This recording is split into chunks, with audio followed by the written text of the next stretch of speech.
Hello, everyone, and welcome to today's very special Best Practices webinar with NYAPT, New York Association for Pupil Transportation. It's been a great partnership. We've done so many of these now, we've lost count. This is all navigating uncharted territory. We're still in the midst of, unfortunately, the pandemic, but also just dealing with things like driver shortage and what we're talking about today, retirements and turnover, preparing for transition. So we have an all-star cast joining us today. And so I'm going to just welcome the Executive Director of NYAPT with us today to introduce our panelists, and then we'll just jump right in. One thing I want to make sure I remind everybody that you are an active part of this webinar, even though you're not on screen. So I am monitoring the questions, as is Bridget, who's working the back end. So if you have any questions, any comments that you want to make sure we bring into the discussion, we go to those as quickly as we can. We obviously have a list of things to talk about, but you are a priority. So if you have a question, or you want to direct something to one of this, specifically to one of the panelists, that would be great. And or if you just want to have a comment about what's worked for you or what hasn't worked for you, we will bring those to the forefront of our conversation. So without further ado, I want to introduce Dave Christopher. Hi, Rick, and thank you for the introduction and for today's webinar. This partnership is great. I'm just sitting here thinking, it just seems like yesterday we were planning the first one of the school year. Here we are way at the end of the school year and looking at summer just down the road. And these have gone fast, and we enjoyed every one of them. So thank you for that partnership and helping out on these, and just working together to make this work. As you said, we've got a great lineup today of folks who we're going to talk about retirements and filling vacant positions, and this is probably one of the major issues that a lot of transportation professionals, actually business and across our country, is dealing with, and it affects us as well in the school transportation business. So looking forward to this conversation. So I'll start off by introducing Shannon Weber, Director of Transportation at the Florence Unified School District in Arizona, who says her last day of school is tomorrow, I think she said. Next is Kristen Sirku, Head of Transportation of Pine Valley Schools in Western New York. Bill Harvey, Director of Transportation of Honeoye Falls Lima School District. We all know Bill, he's been on a few of these. And last but not least, Brian Williams, who is the Executive Director of the Capital Region Workforce Development. We've got a special guest today, kind of outside of the school transportation business, but someone who can really shed some light on this issue. I also want to introduce Katrina Falk, Director of Transportation at Shelby Eastern Schools, Indiana. Katrina got held up on another webinar that she has to finish before she can join us, so she may pop on at some point in today's webinar. So thank you, panelists, for taking the time today, and looking forward to the conversation. Rick, I'll turn it over to you. Thank you. Thanks again, everybody. I think this is the first time. We've had many states on from coast to coast. This is the first time with Arizona. So welcome, Arizona.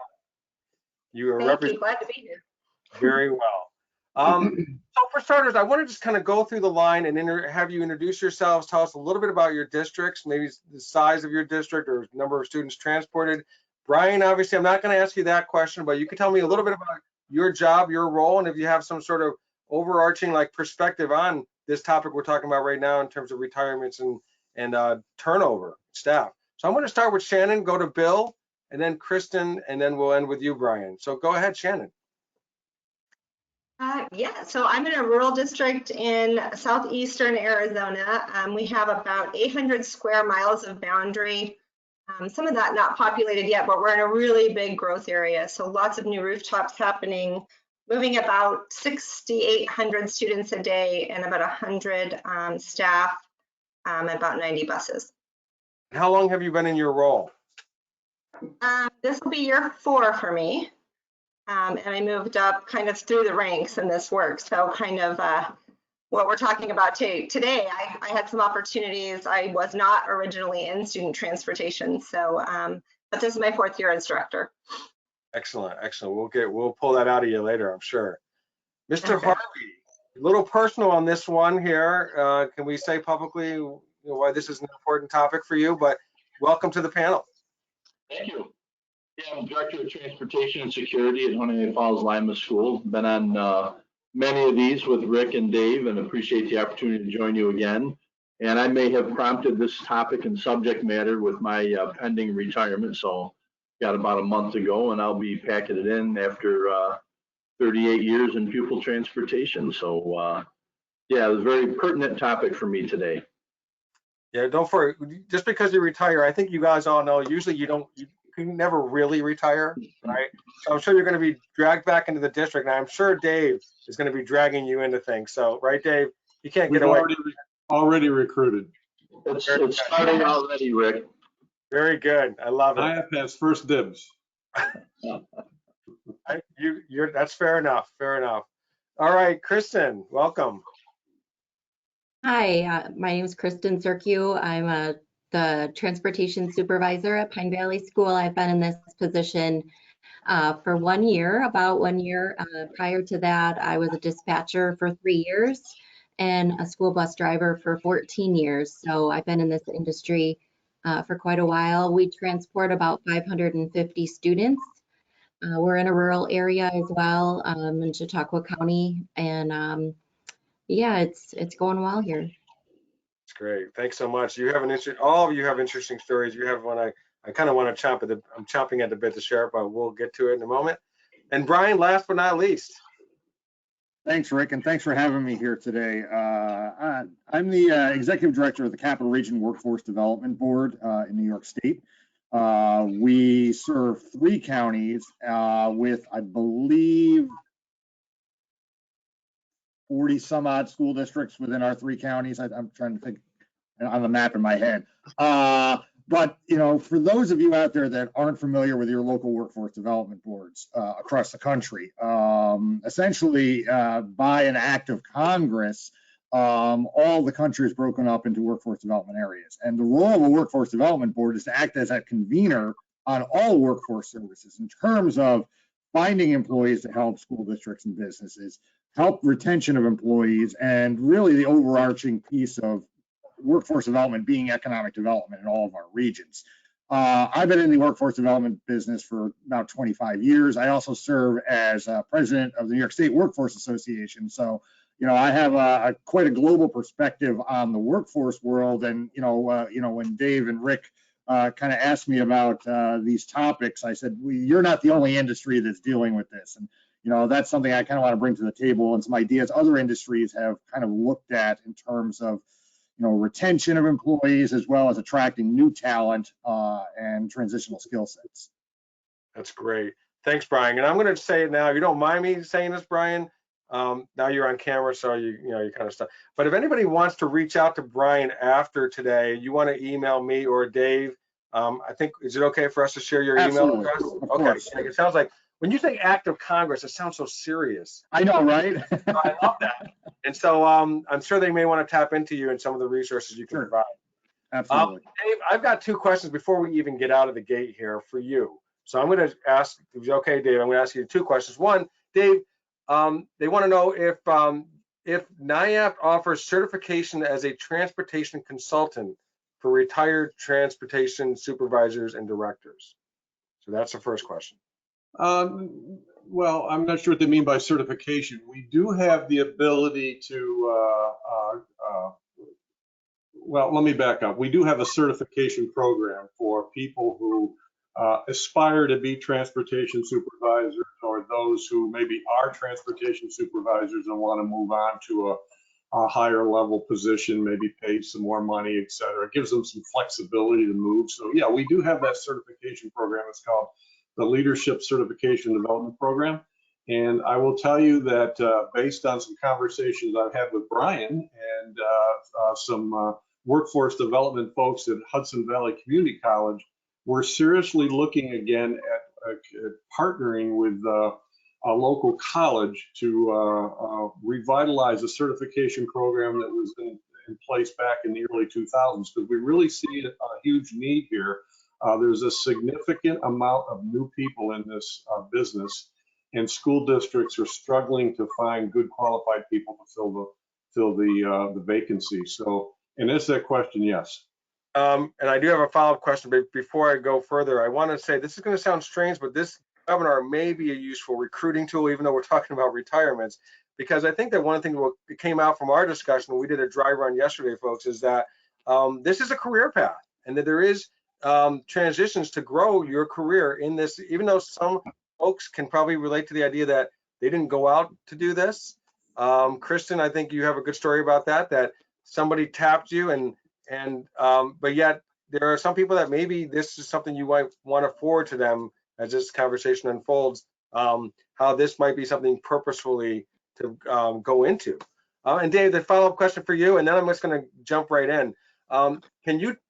This is Douglas Carter, who wants to know if you could tell us about your transition from the school district to NYAPT management. So I thought that was a good question.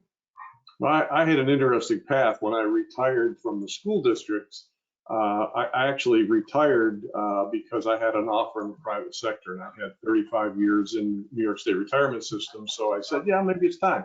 I was very happy doing what I was doing. In fact, when I talked to some of you folks who are doing the job now, there's times when I know this is crazy, but there's times when, gosh, I wish I was back in it because I really enjoyed it. I really do. And Bill's smiling because he gets it. But that was, that's my thing. That's what I do. But anyway, I went out to work in the private sector, and I actually switched three jobs until this opportunity presented itself. And had no idea that I would be successful, threw my name in because I just thought it might be interesting. And here I am. So, it worked out. But I would tell you that, folks who are retiring, there's a lot of opportunity out there because there's a lack of good talent to do the work that we do, either on an interim basis or in all the different kinds of industries that support what we do. So, if you're looking to retire and, do a little something, there's opportunity to do it. Very good. Thank you. Now, as most people who have attended these know, this is very much a conversation. So we're going to be jumping all over. We're not going to have to go necessarily by line succession. If anybody wants to jump in on something that somebody else says, feel free to do that. Always looking for questions. But I'm going to start with you, Shannon. You and I had a conversation earlier about just how not to be hit broadside from having a retirement or a resignation, somebody leaving. So tell me a little bit about just, how to stay, not to be surprised, to be in the know in this, and any other tips you want to give us just as you're preparing for a succession. Yeah, I think one of the things that, it can be easy as leaders to be kind of behind the scenes and doing some of that deeper dive work that we do kind of on the system and not be in the system. And so I think it's important for our workforce to know that we're approachable, we're available, and that they can come and talk about, right, the easy and the hard things. I think that helps us to get notice and even help guide them to a new place or direction. And I think sometimes it's valuable to get their input. Like, I don't think it's good to let someone choose their replacement, but tell me what you think. Tell me what you think. What would it look like if you had some input? But I think they have to be willing to approach you. Otherwise, it's a surprise, and then we're scrambling. So when you become approachable, I mean, that's literally the open door policy. It's the good that, Tony's always talking about, Tony Civitella, the president and CEO of Transfinder, is always talking about, behind closed doors. He doesn't necessarily want it in a public meeting, but tell me the good, the bad, and the ugly. It's on my door is always. So you got to be. I think, and I think people, they watch to see how we as leaders are going to react to certain news.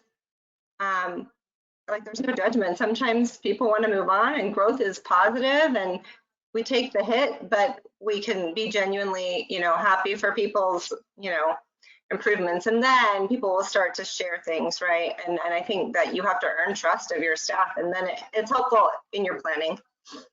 Right. So I think you're. There you go. I think, Dave, can I just circle back on, what Shannon's saying is kind of getting me thinking a little bit. Can you talk a little bit more about that leadership certification from the association? And I guess what I want to dive into a little bit is that an industry recognized credential? So if I'm coming from one district, another district will recognize that as this is one of the skill sets we need, one of the credentials we're looking for. And do you think it would make sense for districts to have multiple folks with that certification, whether they're actually in the leadership role or not? Because I'm just wondering, could that be that pathway of kind of grooming someone? Yeah, well, it's not a certification program that's recognized by the state ed department or an entity such as that. It's a program that was started many years ago, and it kind of, took off, and then it faltered a little, took off, and we recognized a few years ago that when I came on board that we really need to get this going again and make sure that it's a vibrant kind of a program, because again, a lot of new people are coming to the business. So what we've done is we've kind of recreated it somewhat, made it a little more not difficult, but it's there's more to it. And the intent is to continue to improve the program, so at some point in time we can get some kind of recognition with maybe state ed or some higher level organization, so that it creates the ability for transportation directors to maybe move from school to school, or to give them the ability to show this credential to their superintendent or their board, and give them the leg up on a particular job. But more importantly, it actually requires you to continue to stay up to date and continue to participate in professional development, so that you improve your skills, because skills are always changing, right, as time goes by. I mean, what we knew 30 years ago certainly would not qualify us today for a job in this industry, because the industry has changed. For So sure. to answer your question, Brian, it's a improving program. Yep. And I guess I wouldn't, from an outsider standpoint, from your industry, looking at other industries, don't necessarily put all your eggs in the basket of, well, it doesn't mean anything if state ed doesn't say it does, because honestly, I mean, you're seeing more and more industries that are like, okay, well, that formalized state-sponsored education piece isn't as important as what my industry wants. And I think, NYAPT essentially represents the industry. So in my mind, coming from, a workforce side, the industry recognized credential is just as important as whether state ed says it or not. Sure. Good point. Very good. Now, Bill, you look like you were getting ready to say something, so I want to get you, and then I have a couple quick questions, but go ahead. I'm just going to tag on to the question you had asked Shannon, and being approachable and open with your employees, but also coming right out and asking people. I ask people where they want to be, what they inspire to do. Like if they're like you do your annual evaluation, say you letting them know if they did really well, that do you have any aspirations to do more? Where do you see yourself in the business? And once you start having those conversations, then people are likely to come to you. They'll either respond then or come to you later and say, I've been thinking about what you said, and I might like to be a trainer or work my way into being a router or something of that nature. But also, I make a point of asking people this time of year, are you thinking about leaving, right? So, we're in a driver shortage, and I'm retiring, so they're going to be getting a new boss, and that comes with angst, right? Who's it going to be? What's it going to be like? And people that are fence sitting anyway might be thinking, I think I'll pack it in this year, but they don't really want to say anything because they know we're hurting, we're short on people. So sometimes it behooves you. Every year when I ask, I find out from somebody that I really didn't think. And I'd rather avoid that surprise. That's what Shannon was saying, avoiding surprises. Yeah. So it goes both ways, right, with people retiring or stepping down, but also finding those people that are up and comers that you might want to develop. That's great. That idea of you don't want to ask, you want to, because I don't want to ask, because I might hear something I don't want to know. But that's actually real. And thanks for getting. I think that's the first time we've had behoove in any of our webinars. I like that. I want to jump in. Lori Ann, who's been a panelist in the past, has a really great point. Then I'm going to get to you, Chris. And I have a question for you as well. So Lori Ann says, I have 2 additional staff members who have the NYAPT certification. Train up, even at the risk of having them leave your staff and moving on. Train up. True. Really I need to speak to that, Rick. Lori Ann should be credited for resurrecting this program. She kind of drove it when she was president. But to that point, she does have two individuals who are who she helped get certified and worked with them. And to your point, Shannon, had those good conversations about, you know, what's your plan for the future and where do you want to be in 5 years? And those individuals have had opportunities to move to other school districts and turned those opportunities down because of the help they received to you know, move into better situations where they're at today. So that's a perfect example of helping your people grow and the payback that you receive as a result. On a personal note, both of my kids are in professional careers right now, and both have mentors in the jobs that they are. My son has actually two, and it is so huge how they call me after these calls with their mentors, and you just don't know how much of an impact that has. That actually is a perfect segue. I'm not that smart to do that smoothly, but Kristen, you kind of had a mentor. You were not necessarily going into this career path, and someone who gave you some guidance, correct? That's right. Yes. Yep. Sure, When I was driving, Pete James was doing our 19A certifications in district, and he was doing my DDO one day, and he said, you know, Kristen, maybe you need to think about doing a little bit more in this industry. And that was really the first time anybody had suggested that I think about being more in the industry. I loved being a school bus driver. I love student safety. I love having a bus route, but I really loved the prospect of having more involvement in the industry. And it was from there that I kind of started to look into what my options were. That's great. And you said you had to leave and then come back to get to that. Can you tell us a little bit about your promotion and how you got to your position today? Sure.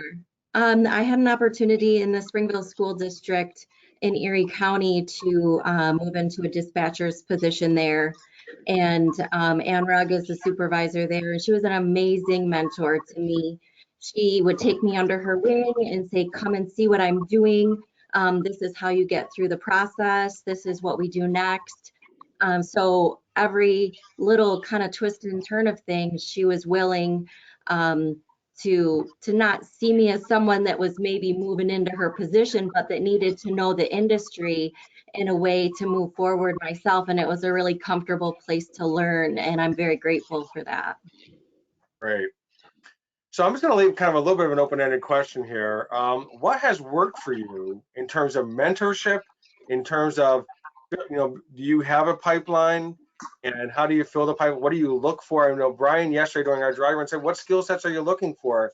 And, you know, basically just kind of how do you know, if you know that the storm is coming, you know, make sure the roof is in good working order and all those kind of things. So what kinds of things are you doing now just in preparation, and what works for you in terms of, is it a certain role, a dispatcher? I know I'm kind of a little bit all over in this question, but you know, is it we're looking for certain types of people to fill these kind of roles, or just insights on what's worked for you? So I'll chime in for just a quick second. I think that people have to know that you're willing to grow them, as Kristen just mentioned. I think they have to know that you're willing to invest a little bit of time in them. And so one of the things I like to do is just at the very beginning of the year, if you have interest in shadowing some of the roles in the full-time opportunities, like there's no pressure there, right? You just get to sit back and watch. You don't have to do it. You won't do it wrong. But then, like if you kind of love that organized chaos of dispatch, then you can maybe down the road, every quarter I try to let 3 or 4 people rotate through the shadowing, and then, you know, maybe they want to put their toe in the water during the midday for a preschool, you know, helping and supporting. And then if nothing else, if it's not for them, you have someone who could back up, because I think if you don't have a few people deep, then that can be dangerous too. Right. And then it's like, oh, look, that was non-threatening. Susie did it. I can do it. I guess I'll try it, you know, kind of thing. And then your key folks don't feel pressure, because it's like, we're just showing them, like, no one's taking your job. No one's, you know, and we're a growing district. So, I mean, I'm adding probably 1,700 rooftops in the next few months. So have to be thinking about that too. Good. Bill, you said something interesting yesterday during our dry run about how your boss basically was, that position became open fairly quickly and you were just tapped, but you had already kind of been put in a position that prepared you when you were, tell me, just you say it in your own words. Well, And I then think you trained more supervisors as well. So tell us a little bit about that story.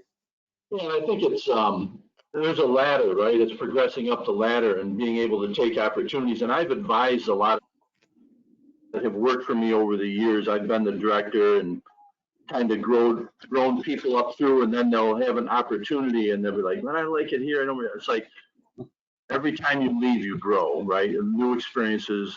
And it's like I had to do that. As I tell them my story, right? I started here at HFL, washing buses and greasing them and doing PMs and stuff.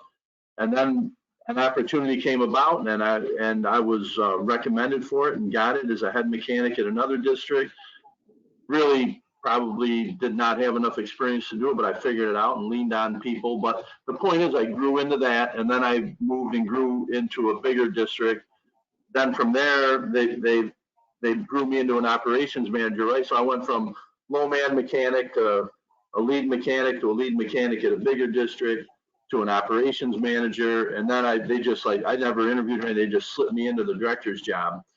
And so but a lot of times in this business, you do, like Kristen's been through this, right? Where bus driver one place, she had to leave and go to another district. And then look where I ended up. I always wanted to be director at HFL, right? I was born here, went to school here. So it was kind of a dream come true for me to be able to come back here and culminate my career where it started. But sometimes you do need to leave to reach your full potential, you know? And I thought when I came back here as the director in this department, I felt like I was probably a better leader than if I had stayed here the whole time and worked my way up through. Sure. I guess you appreciation too. I'm sorry, go ahead. Someone said something? I did. I just think that when you go through all those roles, you earn the respect of like all of those work groups, right? Because you can actually see things through their lens. It's not like, you know, don't just talk about it, be about it, right? Like, you know, you've been there, so that you know the struggles and you can see it from a different perspective. So it's powerful. That's great. Yeah, because by the time that the business manager called you, Bill, and said, "Can you do this job?" You didn't bat an eye. You said, "Yeah, I can do it." Right, I got it, right? So he said, "Good, effective noon, you're it." But you know, Bill, I think that story needs to be told many times for folks outside your industry, to be honest with you, because I don't think the average person knows that there is a career pathway from entry level on up, you know. And I think in terms of the recruitment of new folks into the industry, I think it'd be good to maybe get that story out there that yes, there is a ladder that you can go up. This is a career pathway for you. It's not that you're just going to be a bus driver, you know, or you're just going to be a bus washer, or whatever the case may be. Is that's your entry level rung of that ladder, and you can work your way up from there. And I think that's honestly, I didn't realize that myself even until these conversations happen. So I think that story needs to be told from the rooftops in terms of attracting talent into the industry, right? Or even students. Let's think about this. I mean, you know, your greatest talent pool could be coming from the districts that you're transporting every single day. So is there some kind of work-based learning, a pre-apprenticeship program, whatever you want to call it, for current students that, you know, that this is a viable family sustaining career for you? And that could be a way to tap into a new talent pool that maybe you haven't thought of. Yeah, to that point, Brian, I think I told the story yesterday of an article that I read about a principal who was creating an atmosphere in his school to encourage kids to come back to his school district to work as teachers, custodians, bus driver, whatever position they felt they were comfortable working in. And that's how he was dealing with his staff shortages. He made those connections, and as kids left high school, they may have gone to the military, they may have gone to college, they may have tried other jobs. but he always kept the door open and encouraged them to come back to the school district, and many, many did. And it's a great way to get good people. So I know, Kristen, yesterday you said that at the time you were a young mom, and this is kind of like dipping your toe in. So maybe it's just that entry level. Bill, I think you mentioned too, it's like, it's maybe 5 hours a day, so you're kind of dipping your toe in. So it's kind of that two. One is you don't want to overwhelm them going, now you got a career. Oh, I don't need that yet. Or on the other hand, letting you know if you are a go-getter and you think like, hey, you might be able to grow this into more than that as well. Is there like something that you would say this didn't, in your own stories, some of you shared your own stories of how you were mentored that you emulate, it worked for you, and so you're now starting to bring that as part of your own process in onboarding people? Yeah, absolutely. When I started, like you said, I was a young mom, and I wanted a job where I had the same schedule as my children.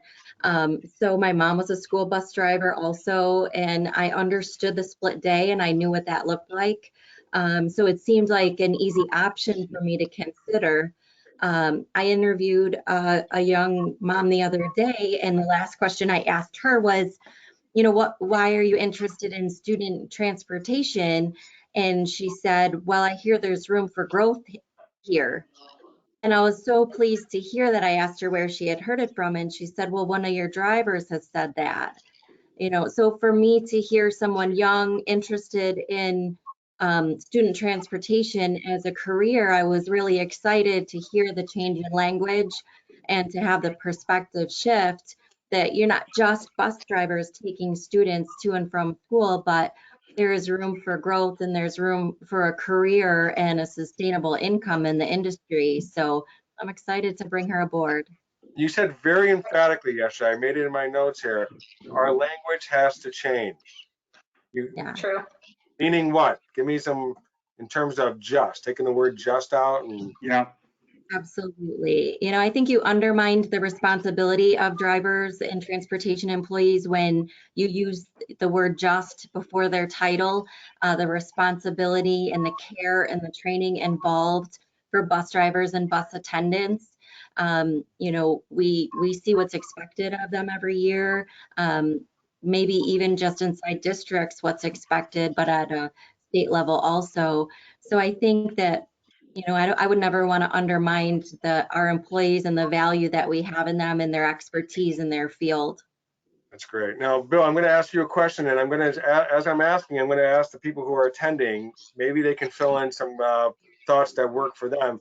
Bill, you mentioned something about a shadowing day. I can't remember how often you do it, where there was you change title, you're a mechanic for the day, or explain to us what that is, how often it is, how that's been helpful for you. And the question for the attendees is not anything that's going to help to groom those spots that are going to be becoming vacant, to help everybody not feel like I don't know, it's a mystery. Like what Bill does is a mystery. You don't want it to be a mystery, I don't think.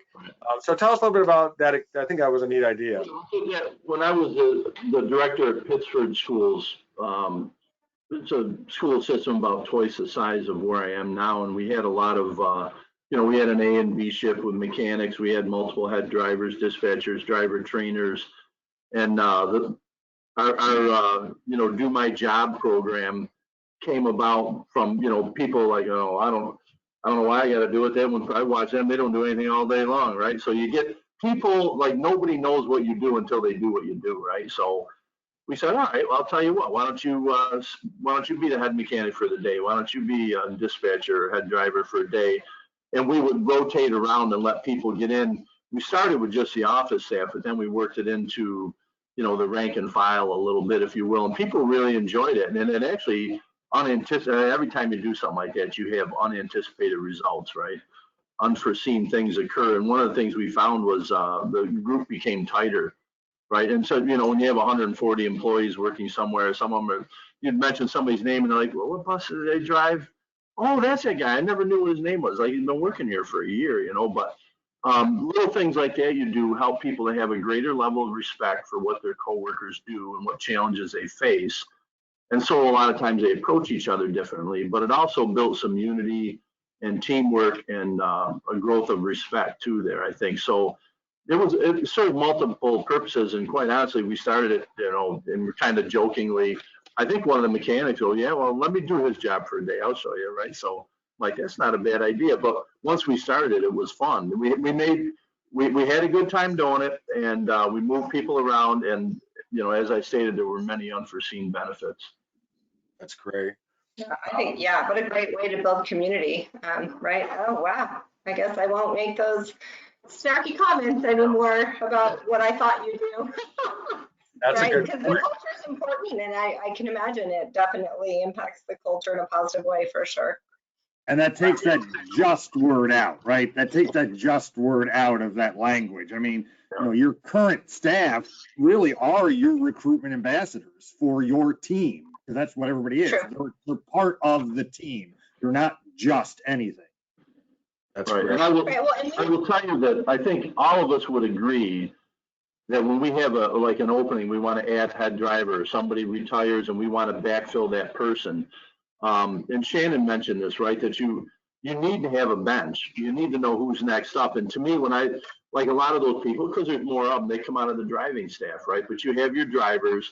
And I can't tell you how many times over the years I've sat there with my driver list in front of me and looked down through, going, you know, I think that person would be good there. I'm always like looking it over, seeing who might be good to work in. And typically they start as maybe like a driver trainer, or they do bus safety education, take care of kindergarten orientation, bus safety drills. So they're driving and doing that. And then they kind of gradually work in more. But I will tell you that, you know, when I retire, you know, everybody that's in the office here now came from the bus driving side, right? And worked their way to, you got a 19A driver trainer, an SBDI, a head driver that handles SBDI, another head driver that handles like the data and management and payroll and things like that, and a dispatcher.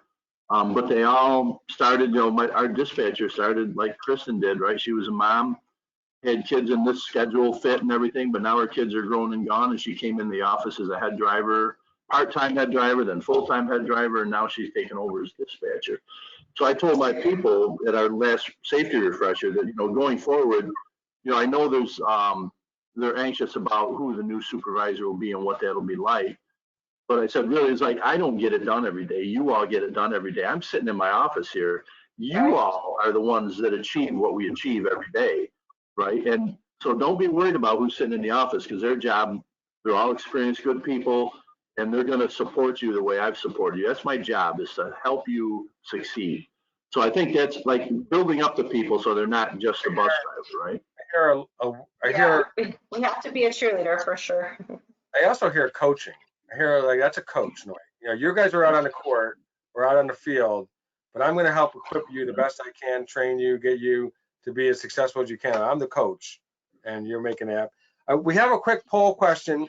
Then I have a couple of slides I want to get in that come from some tips in succession planning, and then we'll get back into the conversation. But Bridget, if you don't mind putting up it's a very quick poll question here. Does your district have a succession plan when key personnel retire or resign? Just a quick yes or no. You can lock in those answers, as they say, and give about 10 seconds here. And do we have some results here?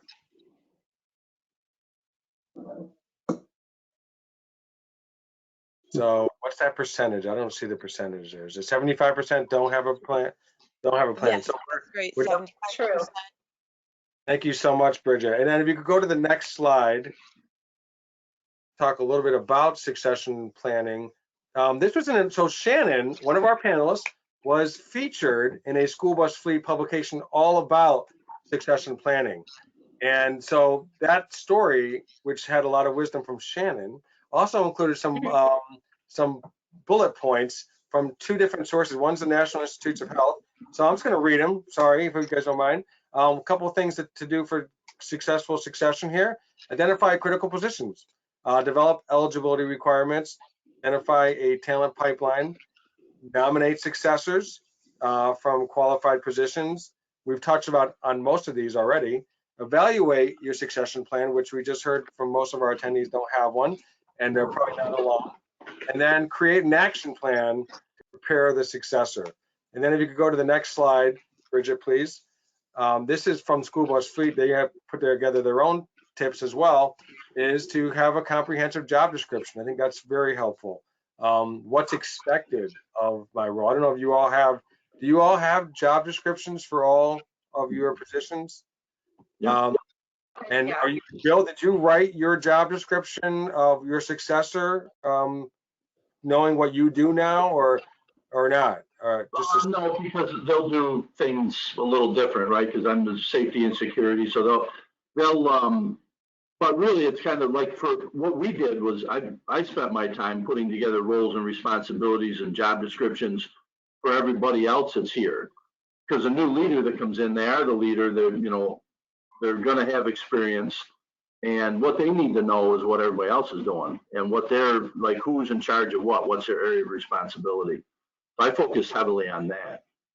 That's great. You know, Rick, one thing I want to say about job descriptions, and this is across all industries, right? And I just want to share this with the folks today. You know, a job description is not a job posting, right? The job description is something that the person's going to be doing on a daily basis that gets into really the details and whatnot. If you go back 20 years, your job description was your job posting because you wanted to make sure you got the best of the best person for that job. Right now, you know, the way the labor market is in pretty much every industry is you're marketing now those job postings. And so you need to almost look at it from a sales standpoint in terms of how are you going to attract job seekers, which are now customers, right, to your position. And I guess what's sexy about it? What's gonna, what you know, and telling the stories, you know, like Kristen is talking about and Bill is talking about and Shannon's talking about, telling the stories. That's your job posting. The job description is important, but that job posting is just as important, and they're not one and the same. That's very good. Good perspective. Just a couple other quick things here. You want to have a fair and varied committee. If you have any say in that, that's going to help. You know, ideally a mix of drivers, teachers, mechanics, administrative stakeholders, training and mentoring. We've talked a little bit about this for the person being selected. Onboarding process. What does that look like? I have not a great onboarding experience I used to work for the Associated Press. I think I shared when I was on tight deadline for something and I didn't know how to file a story on deadline. My boss just threw a 3-ring binder that was this big and said, it's in there. I'm like, okay, there's about 500 pages in there. I'm probably not going to be able to make my deadline today. And then good communication with the entire staff. I think that, you know, there's so many things that you can demystify, you know, so that people are, you know, when there's a lack of information, misinformation fills that void often. People let their imaginations run wild. So I think just good communication. Right, Go ahead, Shannon. What? yeah, I think they panic when they don't know. The more you tell them, the less they have to assume, right? And so, and I think too, the more we tell them, even if you don't know what's going to happen and you say you don't know what's going to happen, but we'll rally together, they're equipped and prepared. Otherwise, right, like you just said, right, they're going to make assumptions and it creates a little panic. Very good. Good. So just one of the issues in New York is the civil service system. So you can have a great person in your organization who you'd like to move into a dispatcher position or assistant position or whatever. But they have to be on a civil service list or they have to successfully take the test. So I was just giving that some thought. And how do we get around that? Do you just encourage the people who are in your organization who you think should have the tools to move forward to take as many tests as possible, or you know, try to get them in provisionally?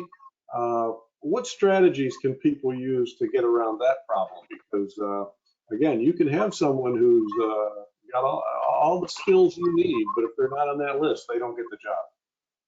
Right. Interesting. Yeah, and I think that's, I think certainly encouraging people like your up and comers, like promoting the tests. They may not even be looking at civil service tests. If there's one coming up for an expediter or a dispatcher, any of us that have taken those tests know that they all follow a similar format. So it may not even be the position you want, but going through the experience of taking the exam and placing, it gives you a flavor for it. So I used to encourage people to take them every time they came up, just to stay sharp on them. And I've had people over the years that have taken 3, 4, 5 different exams, you know, and been on all those lists. But it opens doors, but it also better prepares you for when you're going to take a director's exam or something and try and get the, you know, the bigger job that you're after, or dispatcher, something that's competitive like that. Yeah. And I'll say from a civil service system, the state civil service system is having a hard time getting folks to take exams. It's not like it was 5 years ago, right? And I think, Bill, you're right. Have all of your staff take as many exams as possible to move their way up, because to be honest with you, the competition, those lists are getting shorter and shorter. So you're going to see a lot more openings where there is no list. So that provisional piece is going to be key too. So I don't think the civil, I guess, Dave, I guess I'll say this from what I'm seeing from a 10,000 foot view of all the civil service system, it's not as competitive as it used to be because folks aren't taking the tests. But we would encourage people to take as many tests, to at least practice taking those tests, because some people may not have had a test in 20 years. So that gives them some good experience in test taking that would be of value somewhere down the road. I've taken multiple transportation tests, like for dispatcher or transportation director 1, transportation director 2, a series of different civil service tests, and they're all the same general flavor with little slight nuances. So it does really help you wrap your head around what you're going to be facing when you go in to take the exam. So on the negative side, is there anything that you maybe have had any, say, I would not do that again, something that didn't work, that maybe, you know, this was a pitfall that if I could have not do that again, in terms of onboarding somebody, or, you know, bringing someone to the next, you know, there's always, you may have heard, like, you know, be slow to promote, because sometimes that can be, you know, once they do that, they kind of hit their ceiling maybe too soon, or those kind of things. Anybody have any tips on maybe what not to do? I will tell you one of the things that I learned not to do is to, like within the school system, you know, you'd have an employee, let's say I had an employee one time at another district that was going to leave. And it was really like within my plan, I wanted to hold that person, and I was planning to move them up anyway. So I went through HR and everything, and, you know, they said, yeah, we'll do X, Y, Z. This will be the plan for that person. So I told that person, and based on the fact that they wanted to stay with me, they stayed. And then, you know, the people that told me they would get it done didn't get it done. There was a plethora of reasons. So, so make sure you don't promise something that you don't know 110% you can deliver. And that employee had another opportunity. Matter of fact, he wasn't looking at it. I brought it to him and I said, you need to go do this. They're like, well, I thought you wanted me to stay. I'm like, listen, it's obvious this is not happening. And I feel sick about it because I held you back. You need to go. And the person did. They went on and grew and did great. But to this day, I feel bad about that. Wow. That sounds like such a mentor, though, Bill. I mean, a mentor is always about the good of the person that they're helping to equip, and you want to see them fly. Just like Lori Ann said, you know, with these people getting the certifications, and if they leave, they leave. But you really do care about it's not just a selfish, I want them to come to make my operation better, smoother, and everything, which is good. But it's actually really care about that individual. Shannon, you look like you were going to say something. I just think sometimes we can get in a hurry in this work because, right, like even for onboarding drivers, like we have to, oh, you already have a certification. Like here in Arizona, it's just a transfer, and it's a much quicker process as it relates to credentials. But I still think that it's important to follow your onboarding plan for the environment, the culture, and the pace, because that's the only chance we have to say, like, this is where you want to be. And if we're hurrying and we're skipping things, all of a sudden, like that confidence that comes with the program that you know, isn't present. And we have so many, I'll call them competitors in a very nice way, right? So many districts around us that have this thing.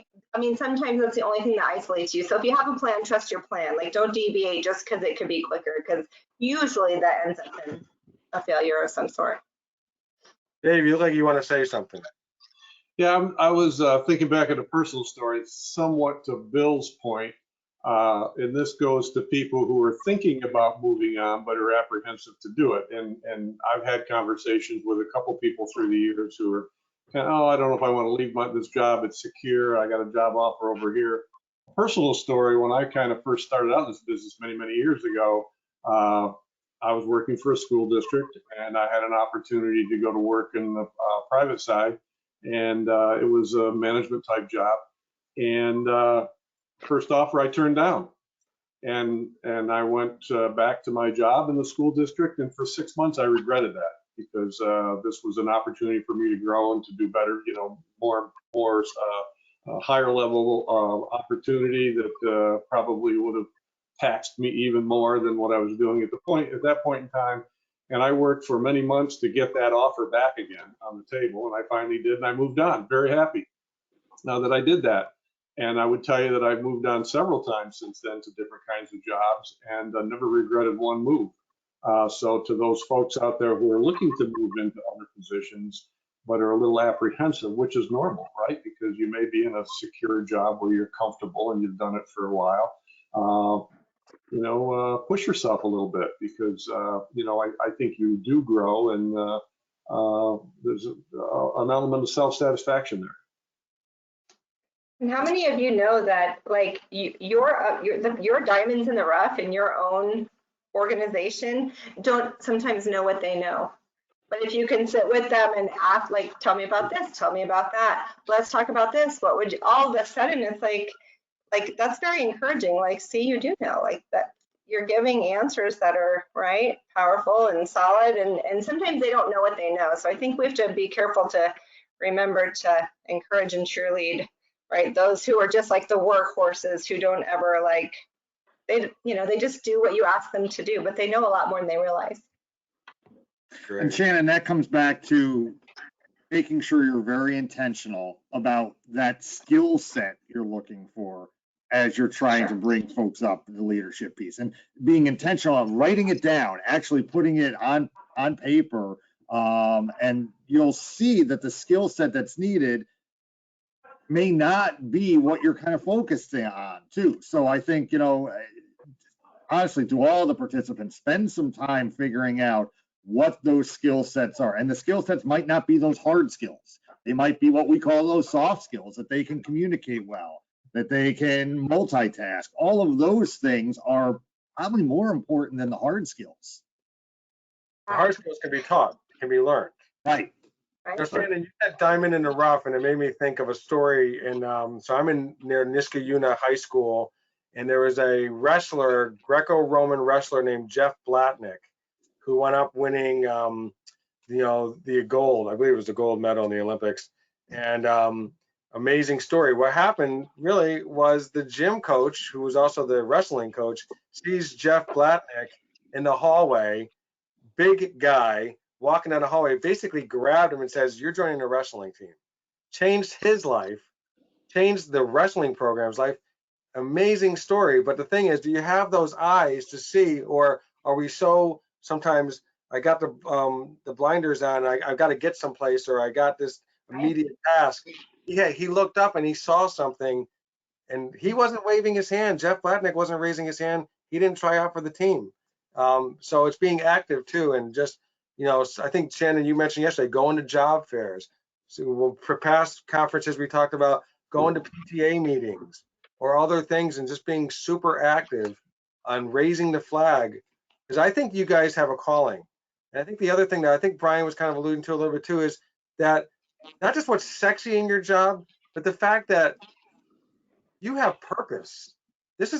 We live in a time period, I think, where people really do want to feel like when they go to home at night, that they feel like they actually did something meaningful. And what you do is extremely meaningful. You know, the safe transportation of children to school and back home in the most safest vehicle that exists on the planet. the school bus is a meaningful job. It really is. So I'm sorry. Shannon, go ahead. Look like you want to say something. I just think don't forget to celebrate those things that you're talking about with people who are maybe on the fence about, right, staying in this work or rising in this work. Like, there's a lot of things to celebrate, like safety, accident-free miles. I mean, every single week, idle reduction, like when you had said, you know, just a bus driver. I mean, it's hardly that, right? Because the multitasking and the awareness and engagement that it requires for success is huge. And so I think people have to celebrate the victories. Very good. And I guess as you're trying to attract talent to the industry, right, from outside the industry, look at those skills that you're looking at, those non-hard skills, I'll call them, because you'll see transferable from industry to industry. And just a quick example, not to your industry, but you know, we have been working with some folks on the banking industry side, trying to help them attract bank tellers, you know, entry-level folks, you know, into their industry. And they had never thought to look outside their industry. They were looking at recent college grads that had finance degrees or whatever the case may be. And then, you know, the folks, you know, would come in but we're in a different world now. But if you think about that individual that's working at a convenience store right now as a cashier or even an assistant manager, right? Or a front desk clerk in a hotel, the skill sets that they have in terms of multitasking, in terms of, you know, communication skills, in terms of upselling, you know, if you're working at a hotel, all of those kind of skills are easily transferable into the financial services industry. They could easily be transferable to other industries too. So look at those skills as you're trying to attract talent to your industry. Like someone said, I can teach them the hard skills. I can't teach them all those things as easily that they might bring with them from another industry. That is great. That's a great point. All right, we're gonna get ready to close out. So I've asked each one of you to give a takeaway. So this is like the attendees, you know, what you want them to bring back to the office. Maybe they share it with their superintendent or their school board or just their own team. But what's one takeaway that you have? I'm going to go with Shannon, Bill, and Kristen, and then Brian and Dave close us out. And then we'll got a couple more slides, and then we'll be done. So Shannon, what's one thing you want to make sure people leave here with? I think you just have to, right, practice how you play.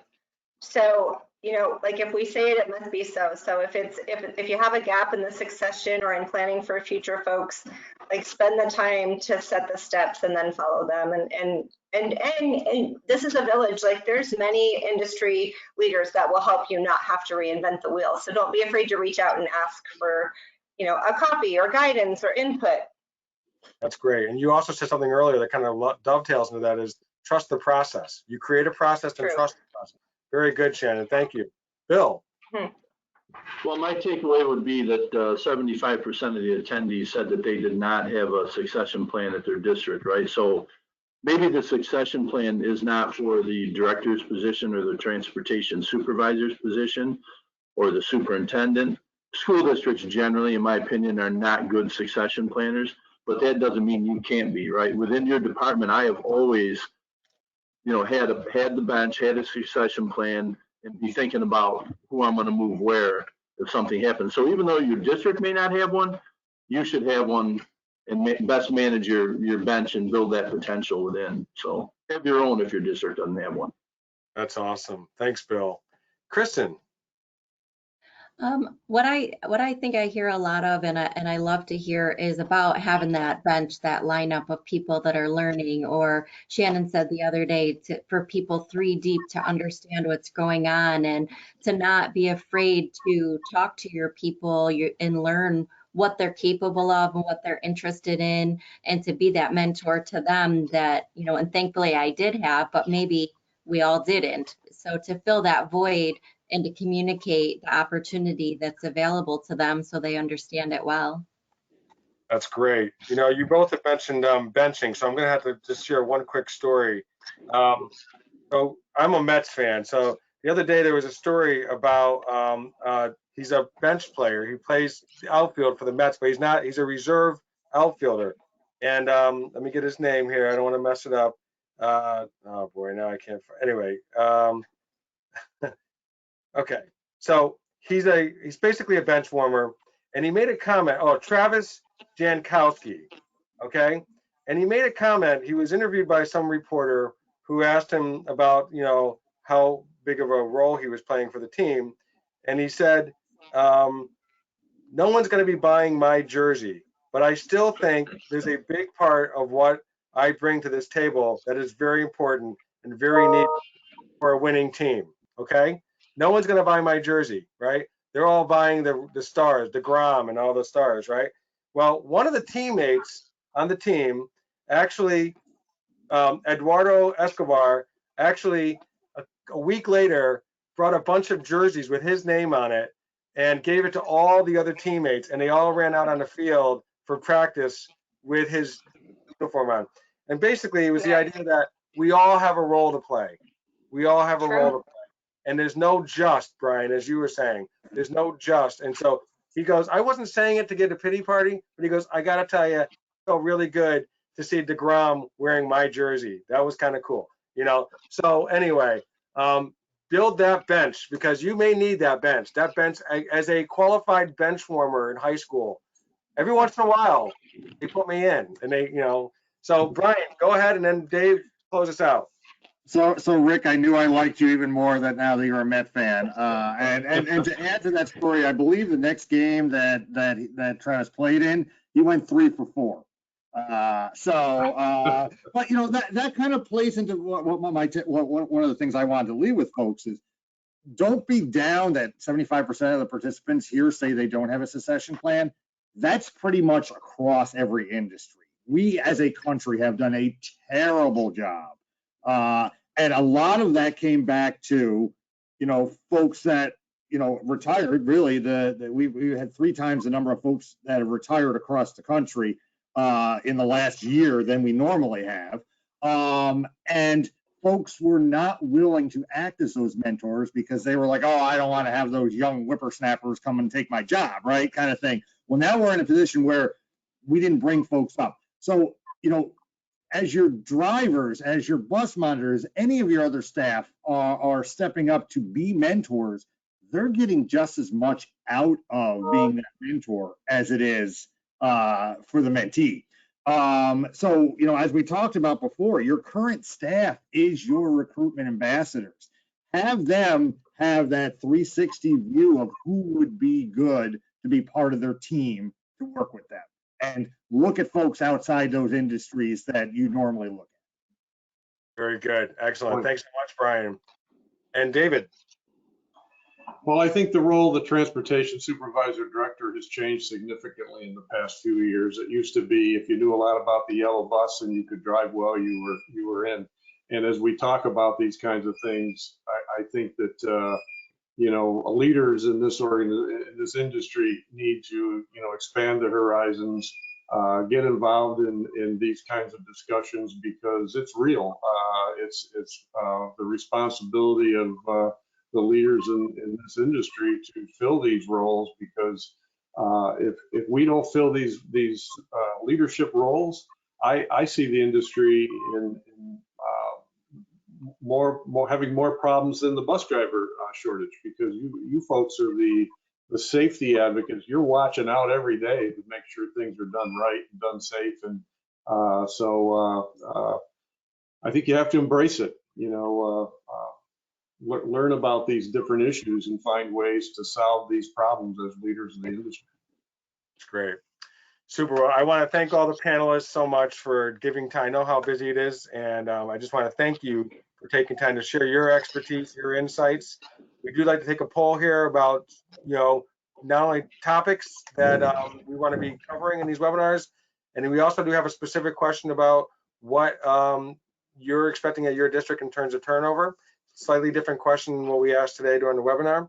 So you can just do your QR code. I have the QR code for the next 2 slides. So if you're slow to get your phone, keep reaching for it, because I got 2 more slides. Go ahead and you can advance to the next one here.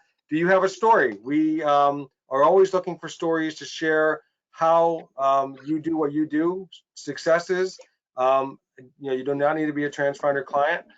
We just want to get we want to hear the best practices across the country in tackling all these topics: driver shortage, succession planning, using technology to improve efficiencies and consolidating routes, all those kind of things. So please, again, do the QR code or send an email.